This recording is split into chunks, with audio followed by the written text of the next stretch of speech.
Welcome to Energetic Advantage, the podcast where energy isn't woo, it's your edge. I'm your host, Jessica Serrato, intuitive strategist, lifelong pattern decoder, lover of numbers, and energetic guide for visionary leaders.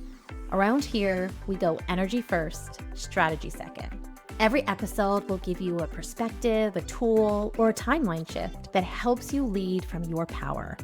Because the truth is, your energy is your most undervalued asset until you learn how to use it. Get ready, you're about to have the advantage. Let's begin.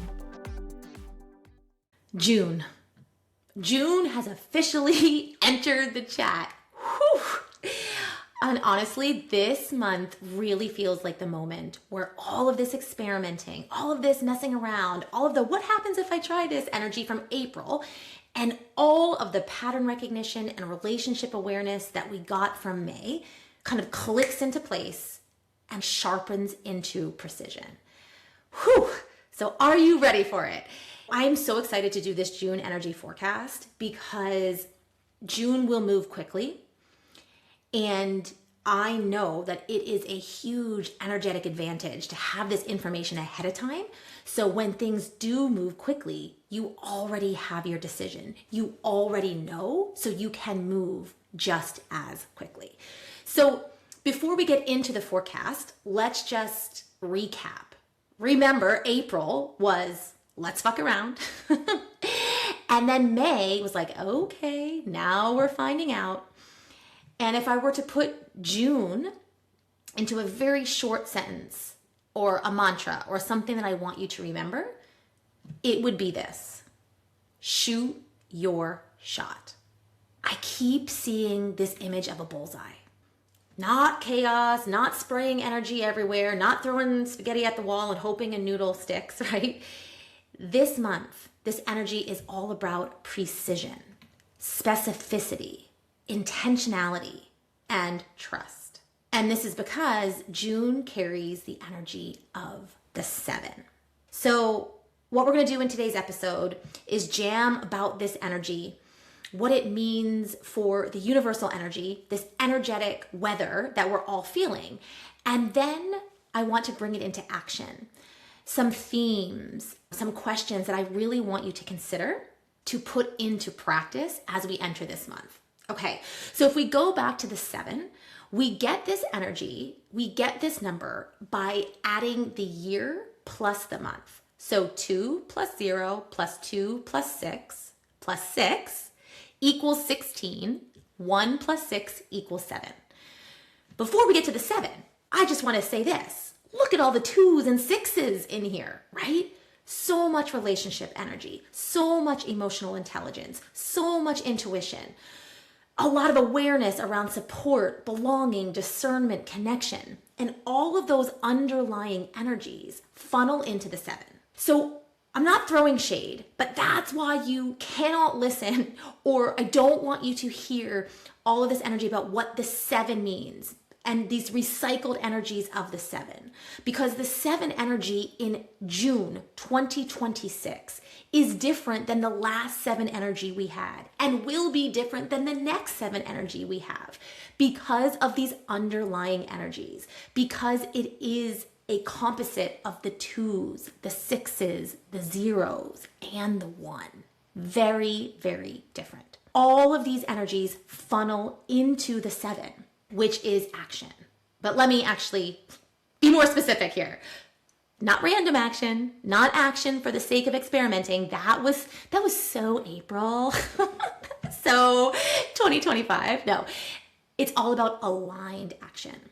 So if we place the 7 on the numerological grid, that tic-tac-toe board, where each of the 9 numbers has its own home base, the home base of the 7 is on the right side of the grid, which is the masculine side, and it is on the bottom row, which is a physical energy. And this is very important because I think there is a myth or a misconception that the 7 is spiritual. It is, but it's not spiritual in a passive way. It's not like, I'm just going to sit under this tree and meditate and wait for divine clarity. No, the 7 is embodied spirituality. The kind where you move, where you decide, where you act, where you trust yourself enough to take the next step before you know the entire staircase. And the shape of the number 7 itself tells you the entire story about the month. So let's just think about the shape. Just feel this number 7 in your mind. You climb up the bottom part of the 7 first. Just looks like a straight up ladder. It's very steady, very linear, very logical, very grounded. You know where you're going. And then suddenly, boom, sharp left-hand turn, right? A directional shift. A point where the path no longer feels obvious. And that point, the point in that 7, that corner of the 7, that's the decision point. That's the trust point. That's the moment where life says, all right, are we doing this or not? And so many people get to that point and they go back down the way they came. They stay in the familiar. They stay in the comfortable. But it feels like they're still taking action, but they're just going up and down the one side. Whereas this month is really going to ask you to take that left-hand turn, right? It's going to feel maybe like you're standing on the edge of a diving board, like that moment before you swing in softball. I'll get more of that in a second. The moment before you hit send on the email, the moment before you say, hey, I want this. What's really fascinating here, and what I really love about the number 7, love hate, I guess I should say, is that the 7 doesn't actually care if you feel fully ready. It just cares if you are willing. And so this is where I keep hearing, shoot your shot. Shoot your shot. And maybe it's because I'm coaching softball right now and it feels like this is my whole world, but this energy is so coded in this. And if you know nothing about softball or baseball, don't worry. This metaphor will still work for you. Okay. Good hitters do not swing at everything. They don't swing at every pitch. That's rookie energy, as I tell my girls. Good hitters know their strike zone. They know their sweet spot. They see a pitch and they're like, that pitch, not mine. I love it. Whenever a pitch comes in and it's a strike, but someone didn't swing, my girls yell, chips and salsa, nacho pitch, nacho pitch. There is literally a cheer for everything in softball. Okay, but I will not tell you every cheer. I digress. Then they're going to see a pitch, be like, oh, that one, too high. That pitch, in the dirt. Balls in the dirt, balls in the dirt. We can make it work. We can make it work. Okay, no more cheers. And then a pitch comes in and they're like, yes, that's mine. But here's the thing that's fascinating. The girls will ask me all the time, Coach Jess, Coach Jessica, was that a strike or is that a strike? And my answer is almost always, well, it depends. And by the way, they hate that answer. But it's true, because a strike is not objective. And this is what I want you to hear. Neither is an opportunity. There is no such thing as a good opportunity or a bad opportunity. It is very personal and subjective. And I'll explain it this way. I have girls on my team who are practically my height. And then I have my youngest daughter who's 4 foot nothing. And their strike zones are completely different. What is a strike for one kid is way low or high or outside for another, right? And then you add in all these variables, different pitchers, different speeds, different umpires, different weather, different pressure. Is there 1 out? Is there 2 outs? Different nervous systems, different skill levels. So when someone asks me, is that a strike? The real answer is, well, for who? That feels important. So if you're asking, well, Jess, is this a good opportunity? For who? I think so many people spend so much time trying to decide or determine if something is universally good or correct, or if this is the opportunity, instead of asking, is this for me? Because some opportunities are strikes for other people, and they are not your pitch. Not your pitch. Not your pitch, right? Some relationships are someone else's dream and your nervous system's nightmare. Some business models work beautifully for someone else and completely drain your life force. Some rooms feel so expansive for one person, while at the same time suffocating for another. And June is the month where we stop outsourcing our discernment. And it has to be in the moment. Because here's the thing. You don't know before the pitch leaves the hand of the pitcher whether you're swinging. You don't. You can't fully analyze life from the dugout. You have to step into the batter's box. You have to feel the timing. You have to read the movement. You have to trust your body, trust your instinct, trust your practice, trust your reps. And only you can decide in that moment, is that my pitch? And you can't listen to anybody else. Self-trust matters so much this month because opportunities are not objective. Alignment is relational. And so again, stop asking, is this the right opportunity? And start asking, is this my shot? And so even if April and May, you've been trying to swing at pitches, right? To see, to experiment, that was the energy. If you were doing that, if you were followed along to my forecast, you knew that's what we were supposed to do. So that in June, we get precise, we get discerning. And the other discernment that I really want you to pay attention to this month is whose advice you are listening to. Because again, I promise this whole episode will not be about softball, but one thing I've really noticed, and honestly, this is in life and business in general, is that every person has an opinion from the sidelines. Everybody. The parents in the stands, the people who've never stepped into a batter's box in their life, the people who've never built the business, never launched the thing, never risked being seen, never put themselves out there. And yet somehow they always know exactly what you should do. Interesting. So this month especially, I would be very mindful about taking advice from people who are not in the arena. People who have never taken the shot themselves will almost always over prioritize safety, air quotes. Because when you are not the person swinging, you can theorize forever. But the people actually in the game, they understand timing, pressure, instinct, momentum, nerves, failure, recovery, right? They understand that sometimes you do everything right and still miss. And then sometimes you can take a half-hearted swing and somehow hit a home run, right? Or in the case of the last game, we had a girl in the outfield close her eyes and catch a fly ball. That's life, right? That's the 7. And June will expose where some people have outsourced their self-trust to consensus, right? Well, everyone thinks. Okay, listen, I don't care what everyone thinks. What do you think? Because if you ask 10 people in the stands whether you should bunt, swing, steal, pivot, launch, leave, stay, you're going to get 10 different answers. And the only person who can feel the timing is the person holding the bat, taking the swing.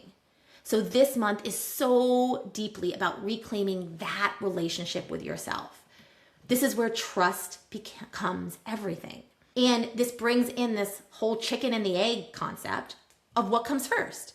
Trusting yourself to make decisions or making decisions so that you get evidence to trust yourself. And my answer is both, right? Because confidence is not built in theory. Confidence is built in reps.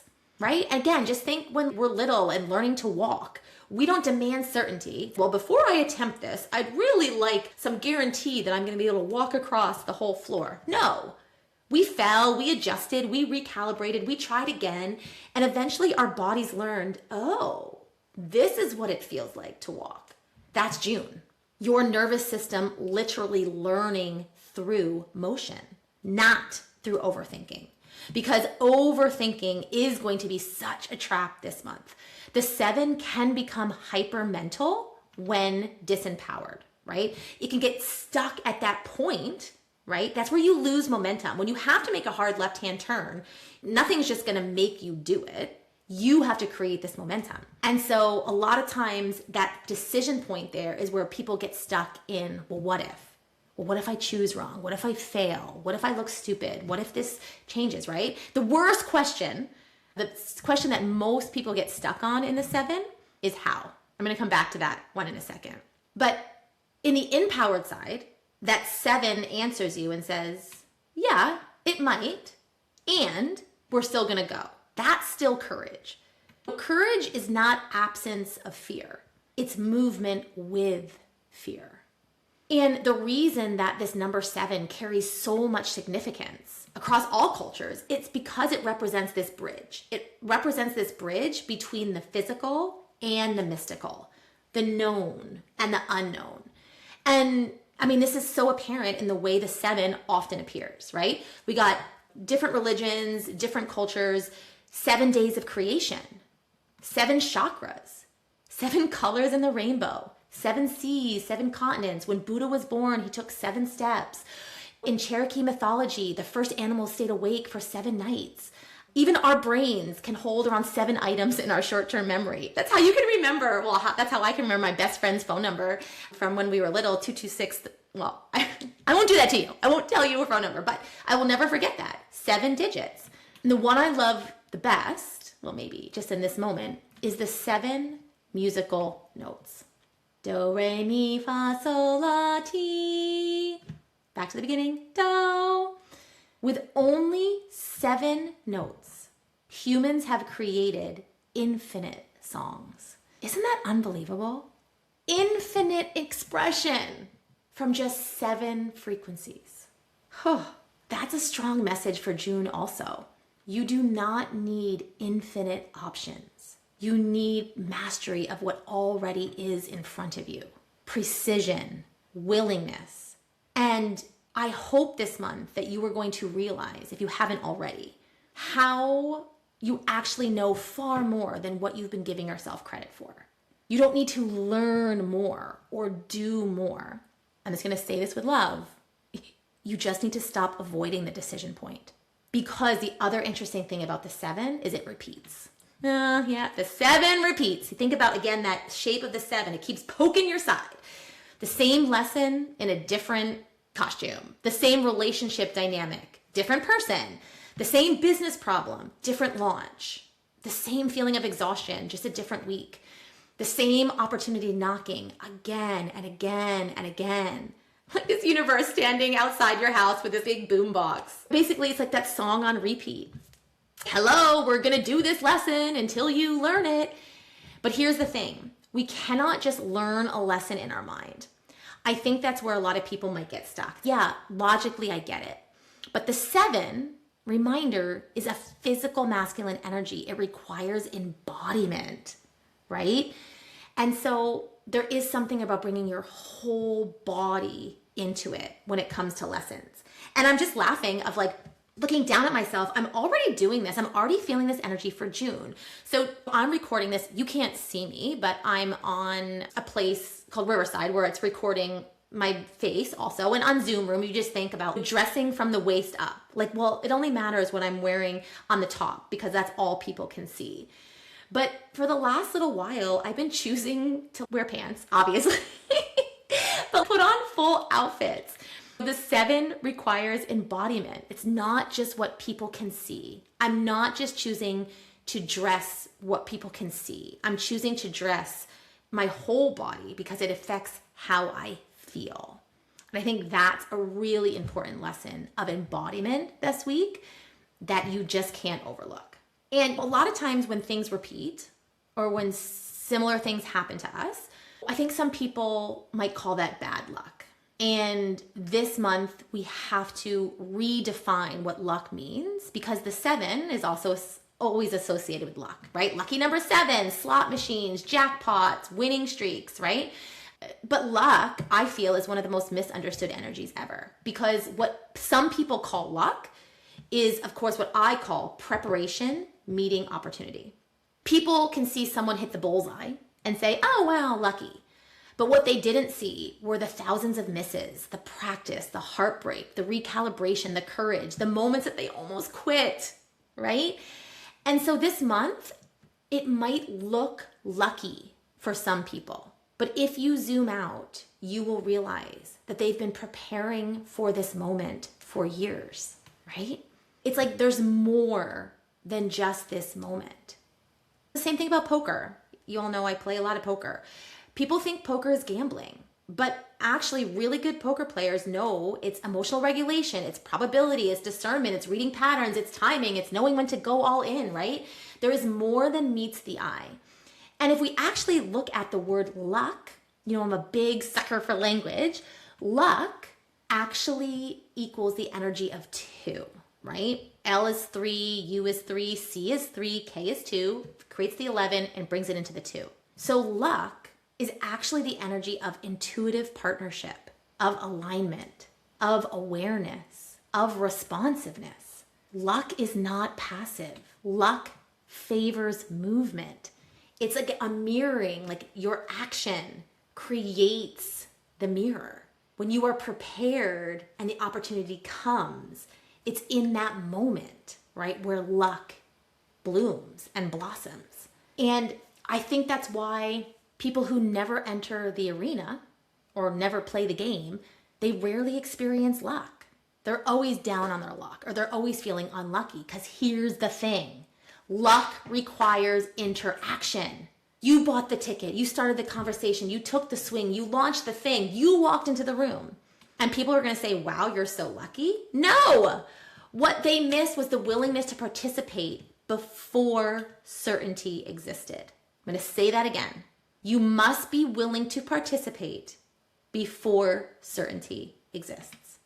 This other big theme that I keep on getting is specificity is the strategy. Specificity is the strategy. It's not vague manifestation. I hate that word anyway. Materialization even. It's not, I just want more abundance. Okay, what does that mean? More clients, more freedom, more time, more support, more intimacy, whatever that is. Bullseye energy. You have to name it. You have to claim it. Because if you aim for that center of the bullseye, even if you miss slightly, you're still going to land on the board. If you vaguely aim, oh, somewhere over there, you're going to miss completely, right? So this month is going to truly ask you, okay, remember, you've experimented in April. You found out a lot in May. Okay, so now you should know, what do you actually want? What do you want? And are you willing to admit it? Because that's the other thing about the 7. It exposes where we have been hiding behind the uncertainty, right? And uncertainty, many times people use it as protection. Well, if I never fully choose, I never fully fail, right? And I've shared this story before. The kid who doesn't swing, because if they swing and they strike out, it's their fault. But if the umpire calls that a strike, they're kind of absolving themselves of that responsibility. No. So if you are saying, if I never fully choose, I never fully fail, what you are also saying is, I also never fully live. And this is the crossroads energy of June. Choose. Choose your shot. Choose the direction. Choose the standard. Choose the room. Choose the relationship. Choose the version of yourself that you are no longer willing to negotiate with. You have to choose. When we're choosing, so many questions come up. And this kind of cycle started going in my head during the meditation, which was who, what, when, where, why, and how. Which sounds, I get it, very elementary school journalism class. But I think stay with me here because this feels really closely aligned to June. I've really started to notice once this pattern kind of came in my brain that most people have a default question. A question that they always go to first. So I want you to think about that for a moment before I start to jam on this. Who, what, when, where, why, and how. When you're making a decision, when you're at a decision point, what question do you typically start with? So some people, if they start with who, like who can help me, who's involved, who's in the room, whatever. Other people might start with what? Well, what's the opportunity? What's the plan? What's the outcome? Others start with when, right? When is the right moment? When will I know? Again, where? Like where does this fit? Where is this leading? Why? Purpose-driven people who need emotional resonance before moving. Why me? Why now? And then there's the how. And how is really fascinating to me, again, from a language perspective, because it's the outlier. It's the only word of those questions that doesn't start with a W, which energetically immediately tells me, well, it functions differently. And I was going to say I think, but I actually know that how is where people get trapped. Because how often becomes the barricade between intuition and movement. You can feel the shot. You can know the direction. You can know what you want. But then the mind jumps in and says, okay, but how? And yes, The how, of course, sometimes matters, but not always first. In fact, probably never first, right? So I think one of the biggest energetic shifts of June is realizing that your starting question reveals your natural orientation to life. It's your default lens, your decision-making style, your trust pattern.